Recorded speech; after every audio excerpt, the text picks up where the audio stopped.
Malaria एक ऐसी बीमारी जो कि मच्छर के काटने से होती है, लेकिन एक्चुअल में है ये एक तरह का पैरासाइटिक इन्फेक्शन जो कि प्लाज्मोडियम की वजह से होता है। और कई बार मलेरिया का प्रॉपर इलाज न होने की वजह से ये एक जानलेवा स्थिति का रूप ले लेता है। तो आज हम मलेरिया के बारे में पूरी जानकारी जानेंगे कि आखिर इसके सिम्टम्स क्या होते हैं, इसके लक्षण क्या हैं और इसका पता कैसे लगाया जाता है, किस तरह के डायग्नोस्टिक टेस्ट किए जाते हैं जिससे कि मलेरिया को कंफर्म किया जा सके, कैसे इसका ट्रीटमेंट किया जा सकता है और कैसे हम इससे बच सकते हैं। ये सारी जानकारी आज हम जानेंगे, तो वीडियो को अंत तक ज़रूर देखिए ताकि आप मलेरिया के बारे में और ज़्यादा अवेयर हो सकें और अपने आप को मलेरिया से बचा सकें। नमस्कार दोस्तों, मैं हूँ आगम सिंह सिसोदिया। स्वागत है आप सभी का। सबसे कॉमन सिम्टम जो कि मलेरिया में देखने मिलता है वो ये है कि आपको बहुत ज़्यादा ठंड लग के बुखार आता है। मतलब इस तरह से ये एपिसोड चलता है कि पहले आपको ठंड लगेगी, फिर आपको बहुत तेज़ बुखार आएगा और बुखार आने के बाद जब बुखार चला जाएगा तो आपको बहुत तेज़ पसीना आएगा। तो इस तरह का एपिसोड चलता है। मतलब ठंड लगेगी, बहुत तेज़ बुखार आएगा, फिर बुखार उतरते उतरते आपको बहुत तेज़ पसीना आएगा। इस तरह का साइकिल चलता रहता है मलेरिया में। लेकिन इसी के साथ और भी कई सारे सिम्टम्स देखने मिलते हैं, जैसे कि आपकी बॉडी पूरी तरह टूटी हुई आपको नजर आएगी, बहुत दर्द होगा बॉडी में, बहुत ज़्यादा कमज़ोर हो जाएगी, मसल्स में, हड्डियों में बहुत दर्द होगा, आपको उल्टी हो सकती है, डायरिया हो सकता है। इस तरह के सिम्टम्स और सिर में बहुत तेज़ दर्द होना, इस तरह के सिम्टम्स आपको देखने मिलते हैं। तो अगर आपको ठंड लगती है, बुखार आता है, बहुत ज़्यादा पसीना आता है, सांस लेने में तकलीफ़ होती है, तो इसका मतलब है कि आपको मलेरिया हो सकता है। तो अगर आपको कुछ इस तरह के लक्षण नज़र आते हैं तो तुरंत आपको एक डॉक्टर को कंसल्ट करना चाहिए। डॉक्टर आपको कुछ टेस्ट प्रिस्क्राइब करते हैं कि ये टेस्ट आप करवाए आइए और आपको कंफर्म हो जाएगा कि आपको मलेरिया है या नहीं है। वो टेस्ट क्या क्या होता है मैं आपको थोड़ा बताना चाहूँगा। एक बहुत ही कॉमन सा टेस्ट किया जाता है ब्लड स्मेयर टेस्ट, जिसमें कि ब्लड से स्मेयर बनाया जाता है और उसको माइक्रोस्कोप में देखा जाता है कि आपके ब्लड में प्लाज्मोडियम है या नहीं है।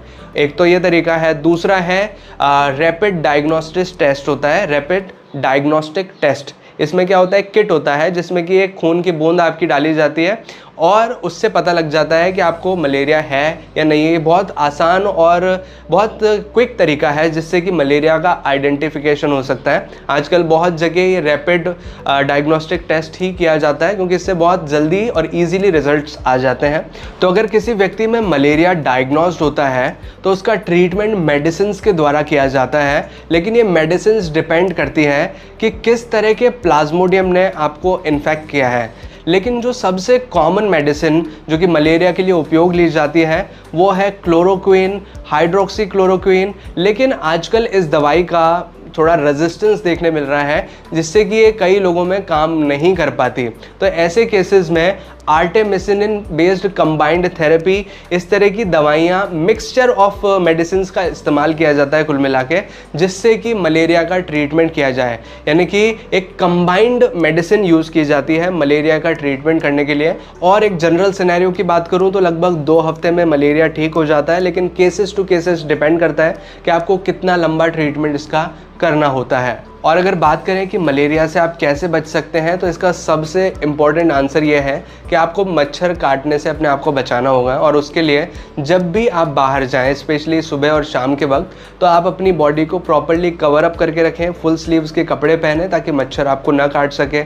और आप मस्कीटो रिपेलेंट्स का भी यूज़ कर सकते हैं। कुछ ऐसे प्रोडक्ट्स मार्केट में मिलते हैं जिससे कि मच्छर आपसे दूर रहते हैं। मतलब आप उस तरह के प्रोडक्ट्स अगर अपनी बॉडी पर लगा लें तो मच्छर आपसे दूर रहते हैं। और इसमें कुछ इंग्रेडिएंट्स होते हैं जो कि आपकी स्क्रीन पे भी दिख रहे होंगे, और इसमें खास करके DEET और यूकलिप्टस ऑयल, इस तरह के अगर इंग्रेडिएंट मौजूद हैं, इनमें से एक भी मौजूद है तो वो आपके लिए बेटर मस्कीटो रिपेलेंट होगा, तो वो आप परचेज कर सकते हैं। और अपने आसपास के सराउंडिंग को साफ़ रखें, क्लीन रखें, ताकि मच्छर वहाँ पर छिपके भी ना बैठ सकें और डेवलप भी ना हो सकें। जैसे कि कई जगह पानी भर जाता है तो वहाँ मच्छर डेवलप होने लगते हैं। तो अपने आसपास में क्लीनिंग रेस रखें। ज़बरदस्ती कहीं पानी फालतू ही भरा हुआ है तो उस चीज़ों को ड्रेन करके रख दें ताकि मच्छर वहाँ डेवलप ना हो सके।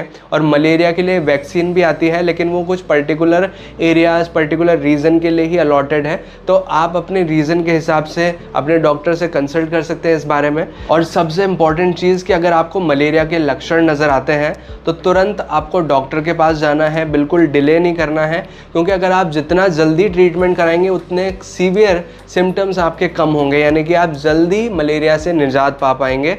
लेकिन ट्रीटमेंट कराना ज़रूरी है और जितना जल्दी जाएंगे उतना अच्छा रहेगा। तो ये थी कुछ ज़रूरी जानकारी मलेरिया के बारे में। आई होप कि आपको इस वीडियो से कुछ ना कुछ सीखने ज़रूर मिला होगा। अगर आपको ये वीडियो अच्छा लगा हो, आपको ये वीडियो हेल्पफुल लगा हो, तो प्लीज़ वीडियो को लाइक कीजिएगा, इसे शेयर ज़रूर कीजिएगा अपने दोस्तों और अपने फैमिली मेम्बर्स के साथ, ताकि ये वीडियो अवेयरनेस फैला सके मलेरिया के बारे में और लोग इससे बच सकें। तो वीडियो को शेयर ज़रूर कीजिएगा और अगर आपने ये चैनल अभी तक सब्सक्राइब नहीं किया है तो प्लीज़ चैनल को सब्सक्राइब कीजिए, बेल आइकन को दबाकर ऑल पे प्रेस कीजिए, ताकि इसी तरह के वीडियो नोटिफिकेशंस आपको आगे भी मिलते रहें।